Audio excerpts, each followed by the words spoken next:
देख रहे हैं, हमारी पत्नी अप्सरा है उसको नहीं देख रहे हैं, वह दुखी जीवन व्यतीत कर रहे हैं। हम कैसे जीवन जिए, हम कैसा जीवन जी सकते हैं अपने आप को? तो सबसे पहले खाना बिगड़ा, भोजन जब बिगड़ा तो भोजन में विष दिया जाने लगा। एक प्रकार से आप विष खा रहे, और उस विष का प्रभाव हुआ कि मस्तिष्क में टेस्टोस्टेरोन हार्मोन का स्राव बढ़ गया। टेस्टोस्टेरोन पुरुषों में, स्त्रियों में प्रोजेस्टेरोन। अब स्राव जब बढ़ा तो आपका चिंता कहाँ, किसके लिए हुआ? कि अपोजिट सेक्स के लिए, कि नहीं हमारी पत्नी से हम संतुष्ट नहीं हैं, जरा बगल में चले। हम बगल में अगर चले जाते हैं, हम अपनी शाली के साथ चले जाते हैं तो बड़ा आनंद मिलेगा। तो हमारे कहने का अभिप्राय यह था कि हम पहले भोजन में सुधार करें। हमारे बच्चे, आप यह सोच लीजिए, मेरे बच्चों 30 वर्ष की जिंदगी है, बस केवल आपकी युवावस्था, क्योंकि 25 वर्ष आपने काटा युवावस्था की, और 25 वर्ष के बाद 25 साल और आप रख लीजिए 25 से 30 साल, बस इसके बाद 25 से के बाद जो आपके जिंदगी का मालिक है, आपके निर्णय आप नहीं लेंगे, आपके बच्चे लेंगे। और आपके बच्चे आपको कल के इतिहास में कहेंगे कि मेरा पिता बड़ा ही कुरीति का प्रचार करने वाला था, और आपको घर के अंदर बंद रखेंगे और आप कुछ भी नहीं, क्योंकि आपके पास क्षमताएं समाप्त हो जाने वाली, क्षमताएं चूकने वाली। हम अपने माता पिता का आदर नहीं करते, हम अपने माता पिता को घर के किसी एक कोने में रख देते हैं जैसे कोई वस्तु। हमसे एक वृद्ध मिले, उनके बेटा आईआईटी में, अमेरिका में सिलिकॉन वैली में आईआईटी करके गए थे। मैं उनसे जाके मिला अस्पताल में, तो देखे वो फोन पे चिल्ला रहे थे। मैंने कहा मास्टर शिक्षक थे, मास्टर साहब आप चिल्ला रहे हैं? बोले कि हाँ, बेटा से बात कर रहा। हम कहे क्यों चिल्ला रहे थे? तो अरे क्या कहें, बेटा तो बढ़िया है, हमने जीवन में एक पुत्र पैदा किया, सोचे थे कि अपने बुढ़ापा सुकून से कटेगा, लेकिन बेटा को मैंने बहुत बड़ी गलती की, मैंने आईआईटी पढ़ाया और आईआईटी पढ़ाया, वहाँ से उसका सिलेक्शन हो गया, सिलिकॉन वैली में गया। तो शुरू में सोचे कि चलो 1-8 साल काट लेंगे, इस बीच उसकी माँ निकल गई। माँ निकल, अब कैसा व्यवस्था है कि मैंने कहा तेरी माँ निकल गई, तो उसने कहा पापा जितना पैसा चाहिए भेज देते हैं, कार्ड उसका थोड़ा बढ़िया से कर दीजिए, लेकिन हमको छुट्टी नहीं। तो मैंने कहा चलो ठीक है, माँ निकल गई, अब हम हैं। अब 3 जगह मेरा अपना फ्लैट है, उस फ्लैट का किराया मुझे 70,000 आता है। 50-60 बीघे जमीन है, उससे मेरा किराया आता है 30-35 हज़ार आ जाता है। और मेरा अपना शिक्षक से रिटायर किया 30-35 हज़ार। अब बोलिए उस पैसे को लेकर हम क्या करें? तो जब भी कुछ कहते हैं तो पापा एक नौकर रख लीजिए, एक व्यवस्था रख लीजिए। अरे मुझे फेस टू फेस बात करने की इच्छा होती है बेटे से, तो फिर नौकर से क्या करूँ? मैं जो संतुष्टि, जो जिन रसायनों का आदान प्रदान अपने बच्चे को देख कर लोगों को होता है, क्या केवल फोन से या केवल पैसे से इस व्यवस्था को हो सकता है?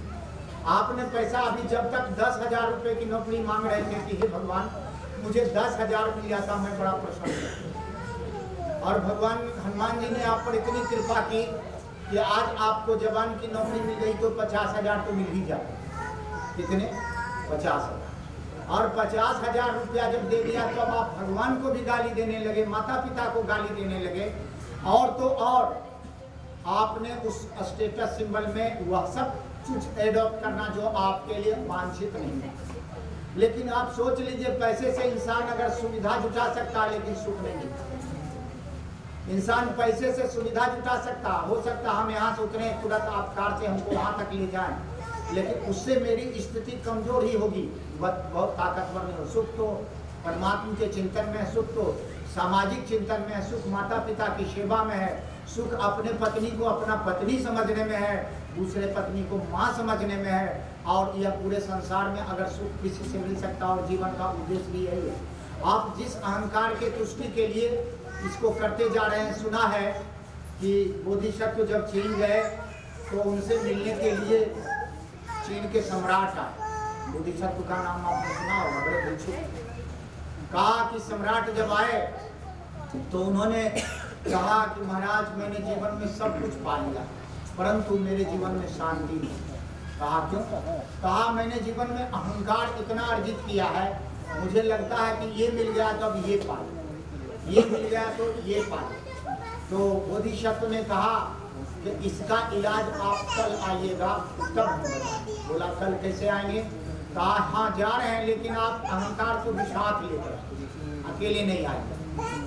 वहां पे फिर गया सम्राट, पूरे रात भर सोचा, चिंतन किया कि उन्होंने कहा है साथ लेके अहंकार को आना है। अहंकार कोई वस्तु है कि पकड़ के लेके जाए? पूरे रात भर उन्होंने सोचा, चिंतन किया, पागल हो गए। और अंततः गत्वा सुबह अकेले पहुंचे। कहा महाराज हम तो आपने कहा था जो उस अहंकार को साथ लेके आइए, अहंकार तो वस्तु है नहीं। कहा तो फिर आपने कल बोला कि हम अहंकार हमसे छूटता नहीं। कहा कि महाराज आज तो मैं बड़े सोच में पड़ गया। कहा क्या? तो मैंने अहंकार को खूब तलाशा मन में, तो मेरे जीवन में एक शांति उतर आई है। हमको लगता है कि किसी जगह जाने की जरूरत नहीं, केवल खोजने की जरूरत है, आखिर वो अहंकार है कहाँ। तो जब अहंकार मिट जाए, मैं मिट जाए अंदर से, तो आपका जीवन प्रकट हो जाता है। और जब तक शामिल रहता है तब तक जीवन में प्रकट कोई प्राकाट्य नहीं होता। असल में हम लोग क्या हो गए हैं, इसके एडिक्ट हो गए। जो चीज हम खा रहे हैं वही सब चीज बढ़िया है, बाकी जो खा रहा है वह ठीक नहीं है, वह हमसे इंफीरियर। हमको कमतरी का भाव भरा गया अंग्रेजों के द्वारा, मैकाले की शिक्षा के द्वारा। और उस कमतरी के भाव के चलते आज हम सोच रहे हैं कि आप जो लोग इतने बड़े दिख रहे हैं, वह दिखाने के लिए केवल इस व्यवस्था को कर रहे हैं। जब उसके अंदर में जाएंगे तो वो पूरा खोखला।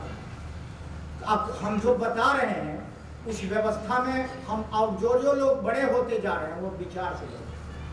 और आप अगर सोचते होंगे सीए साहब को 2 लाख का तनख्वाह मिलता है, हम उसके तरह जीवन जिए, तो ये आपका सोच गलत है। क्योंकि हम सीओ साहब में एक गुण और भी है, वो कम से कम अपने को दिखाते कम है और करते ज्यादा है। इस गुण को आपने अडॉप्ट नहीं किया कि, लेकिन दिखाने वाले गुण को आपने अडॉप्ट। सुना है कि एक गंधी के बाजार से एक व्यक्ति गुजरता था, वहां इत्र की बड़ी खुशबू थी और वो मछली बेचने वाला।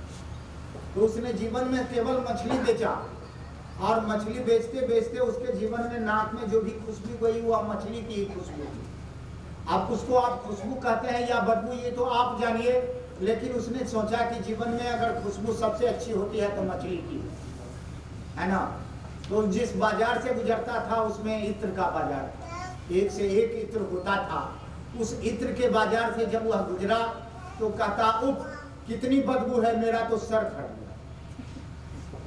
सब इत्र बेचने वाले ने कहा, बाजार चलने वाले ने कहा, अरे ये पागल तो नहीं हो गया, इत्र की खुशबू आ रही, कहता बदबू है। कुछ और बजा, अच्छा इत्र का खुशबू था। कहा, उफ यह बदबू तो मुझे जान ही ले ले। थोड़ा और आगे बढ़ा और उसके बाद बेहोश हो गया। तो सारे इत्र वाले दौड़े उनको खुशबू सुंघाने के लिए कि खुशबू सुंघाएंगे तो ये होश में आ जाएगा। तब तक उसका साथी जो मछली बेचने वाला था वो कहा कि अरे इसको क्यों मार रहे हो?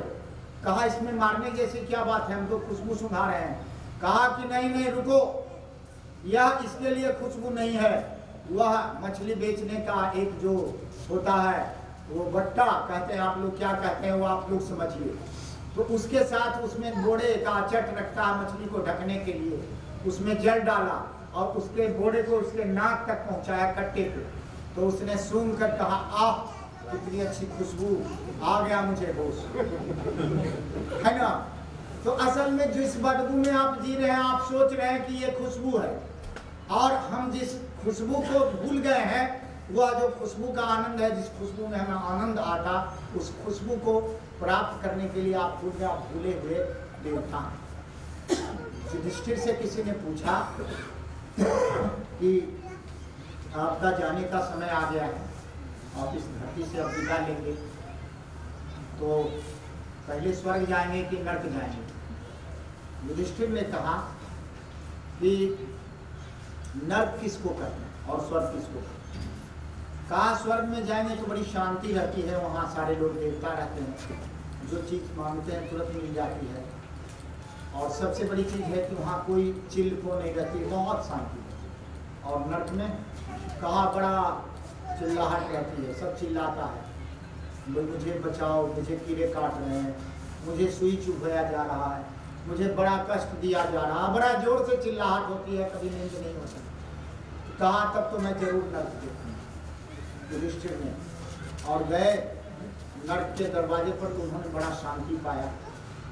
वो कहे देवदूतों से, उन्होंने कहा तुमने तो कहा था नर्क में बड़ी अशांति होती है, और यहाँ जब आए तो बड़ा शांति है।